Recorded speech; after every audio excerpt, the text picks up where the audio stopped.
Durante a coletiva do Comitê de Crise, o ministro da Economia, Paulo Guedes, lembrou que o governo já incluiu mais famílias no programa do Bolsa Família e garantiu a renda de R$ 600 para autônomos que foram prejudicados pelas medidas restritivas dos governos estaduais e prefeituras. O ministro apontou que é a maior rede de solidariedade já criada, alcançando as pessoas que normalmente ficam desassistidas. O ministro também lembrou das quantidades de recursos que estão sendo destinados pelo governo federal aos estados e municípios para a proteção da saúde e dos empregos. Paulo Guedes lembrou que a proposta do governo Jair Bolsonaro sempre foi a de descentralizar os recursos, seguindo o mote do Mais Brasil, menos Brasília, e que o estado de calamidade pública adiantou medidas que o governo já sugeria, criando um orçamento de guerra para enfrentar a crise. O ministro Paulo Guedes agradeceu ao ministro Alexandre de Moraes, do Supremo Tribunal Federal, por oferecer condições para que todas essas mudanças fossem executadas rapidamente e fez um apelo ao Congresso para que aprove uma PEC para regularizar todos esses atos. Paulo Guedes disse que o Supremo já ajudou e esperamos essa ratificação pelo Congresso. Assista. As primeiras medidas de ajuste da nossa trajetória. Estávamos concentrados, os senhores se lembram, nas reformas estruturantes. O Brasil já estava começando a reacelerar o crescimento, fomos atingidos pelo vírus e começamos nossos primeiros movimentos infraconstitucionais. O Banco Central do Brasil começou a reduzir os compulsórios, primeiro 135 bilhões, depois mais 60 bilhões, 195 bilhões e agora, na última semana, focalizando o empréstimo, 40 bilhões, exatamente para manter o fluxo de caixa, a movimentação na economia. A prioridade foi a saúde das pessoas. O presidente, desde o início, disse que nenhum brasileiro vai ser deixado para trás.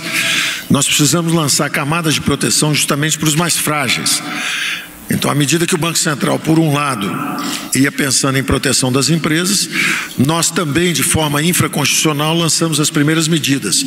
Eram diferimentos de impostos, de um lado, atrasando o recolhimento de FGTS e atrasando o recolhimento do Simples, mas principalmente chamando os mais vulneráveis para lançar uma camada de proteção. Então, nossa primeira medida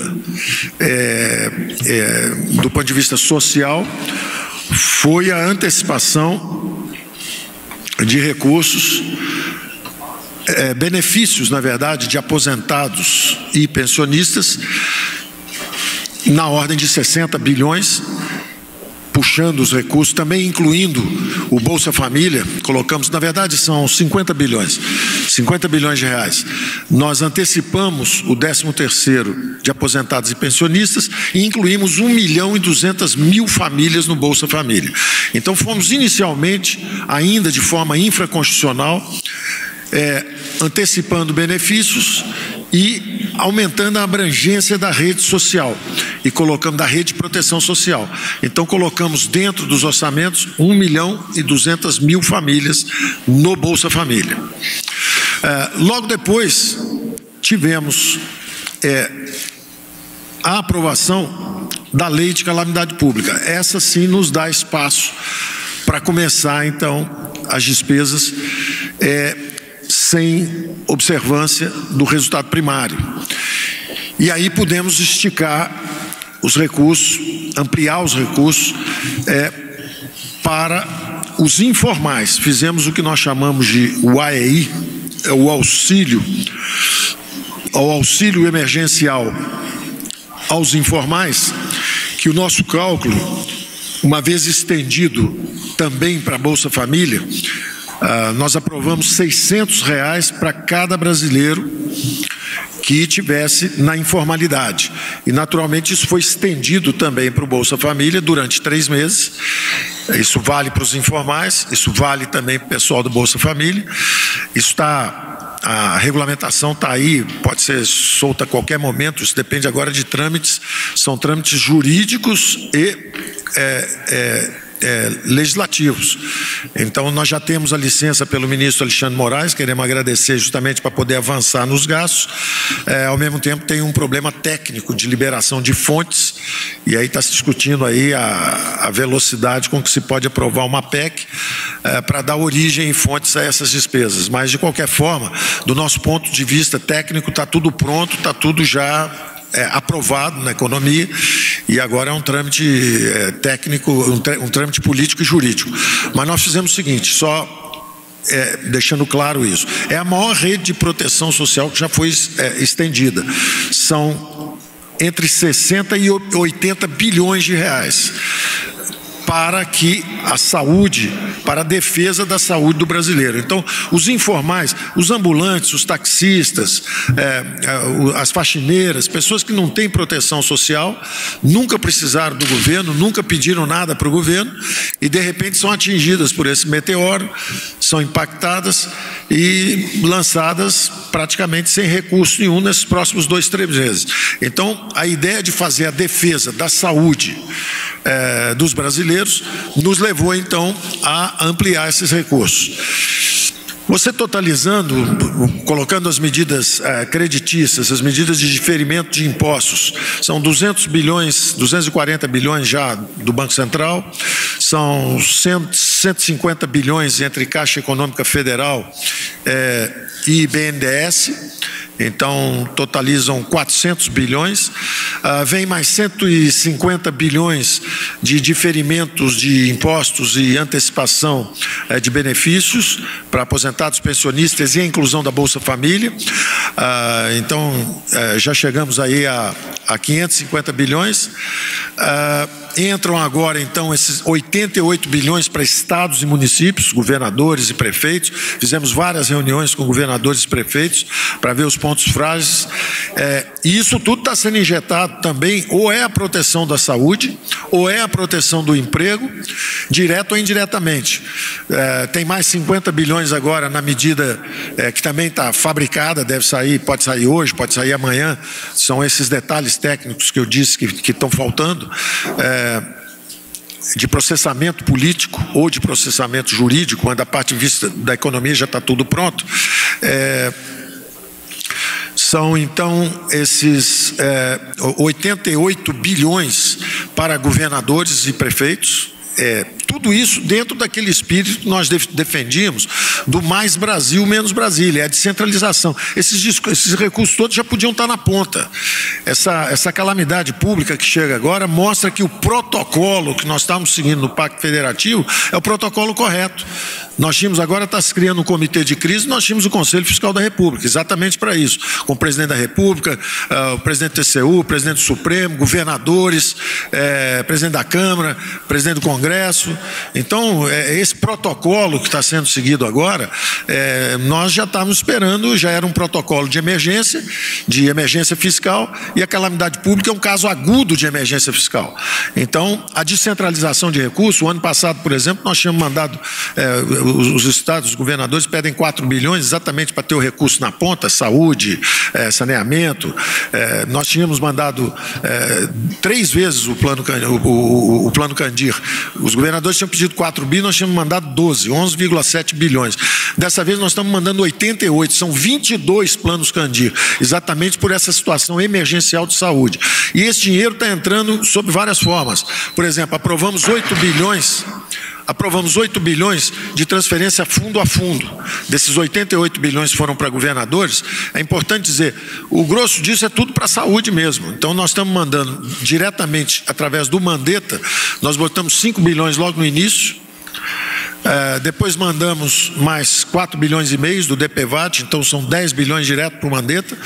Depois os governadores nos pediram 4 bilhões para o Fundo Nacional de Saúde, para ser transferido diretamente, fundo a fundo, para os fundos municipais, fundos estaduais. Em vez de 4, nós fizemos o dobro, mandamos 8, já estamos com mais 8 liberados, quer dizer, só esperando o Mandetta acionar, quando ele quiser, achar que é a hora, a gente manda os recursos. Aprovamos 16 bilhões para fundo de participação de estados e municípios, de forma que eles possam também organizar esses recursos na base, na ponta, nas prefeituras e nos estados. Estamos liberando 40 bilhões em empréstimos também para os governadores, por isso que são os 88 bilhões. Então, em resumo, eu queria só dar um depoimento que nós estamos trabalhando muito próximo ao ministro Mandetta por exemplo, bloqueamos a exportação de máscaras, equipamentos, os ventiladores pulmonares, como se chama, esses respiradores mecânicos, não é? Tudo isso nós bloqueamos imediatamente, a pedido do Mandetta, 2, 3 semanas atrás, as exportações, reduzimos a zero as alíquotas de importações em mais de 100 produtos médicos hospitalares. Então, estamos trazendo tudo que for possível para ajudar a proteger a saúde do brasileiro e, ao mesmo tempo, impedimos todas as exportações desses mesmos produtos. Então, eu queria dar um depoimento aqui de que o Mandetta está administrando essa primeira onda, não é? São 2 ondas. O presidente tem chamado a atenção também para o perigo da segunda onda, quer dizer, essa primeira onda é uma onda de saúde, ela já invadiu o Brasil. O Mandetta está com um plano de combate bastante bem definido. Nós estamos já lançando esses recursos. Quando nós somamos, nós já chegamos a 2,6% do PIB nesse orçamento de guerra, quer dizer, no que se chamou de orçamento de guerra e que eu chamo de medidas emergenciais. Nós já chegamos a 2,6% do PIB em medidas emergenciais, que já tínhamos um déficit estrutural de 2,6%, já estamos em 5,2% déficit global e vamos subir, vamos continuar subindo, porque a instrução do presidente foi clara: não vai ficar nenhum brasileiro para trás, não vamos deixar nenhum brasileiro para trás. Todos os recursos necessários para a defesa da saúde do povo brasileiro e dos empregos dos brasileiros serão mobilizados. Então, eu quero deixar claro que, do ponto de vista de crédito, empurrando o crédito para justamente manter o fluxo da economia, para manter funcionando, de um ponto, estamos trabalhando muito próximos também à ministra Tereza, conversamos sempre, ela está garantindo que essa safra agrícola chegue às cidades, o ministro Tarcísio também articulando os transportes, né, para manter o abastecimento, e nós liberando os recursos que sejam necessários para toda essa organização econômica não entrar em estresse. Então, eu diria que nós temos aí uns 250 mais 150 são 500, são 400, mas nós já passamos de 700 bilhões, nós já estamos em 750 bilhões mais ou menos, o dinheiro mobilizado para receber essa primeira onda, esse impacto sobre a saúde. Uma parte são empréstimos, uma parte são redesconto, liberação de recursos, uma parte de empréstimo para empresas, programas de manutenção de emprego, são esses 50 bilhões que estão para sair a qualquer momento. Entre 60 e 80 bilhões, que são os R$600 para os informais extensivos ao Bolsa Família, e mais 50 bilhões para complementação salarial para manutenção de emprego. Então, além das medidas creditícias, empréstimo para as empresas manterem o capital de giro, não é porque as vendas caíram, as vendas estão caindo muito fortemente, então você tem que manter o capital de giro das empresas. Então, nós flexibilizamos esses empréstimos, esses recursos, por um lado, mas estamos condicionando isso à manutenção de emprego do outro lado. Então, estamos também acompanhando com medidas de suplementação salarial e de manutenção de renda durante esse período de calamidade para os 38 milhões de brasileiros informais. Então, eu acabo por aqui dizendo que nós já chegamos aí a 750 bilhões de fluxo. Do ponto de vista de déficit primário, nós estamos gastando bem mais do que qualquer país da América Latina, estamos muito à frente de qualquer país da América Latina. Do ponto de vista de apoio que estamos dando com essa renda básica de R$600 que nós estamos dando, comparado à nossa renda per capita, é igual à ajuda que os americanos estão dando. Os americanos estão dando lá uma ajuda de $1.200.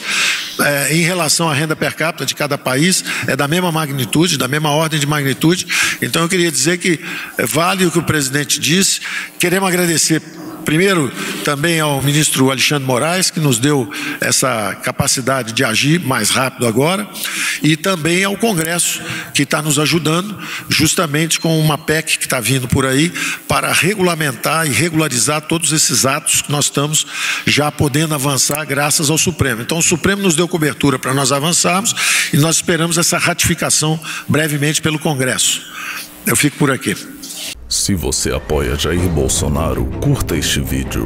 Manifeste a sua opinião e compartilhe para que a vontade do povo brasileiro seja conhecida. Inscreva-se no canal para ter acesso gratuito ao nosso conteúdo. Uma produção Folha Política.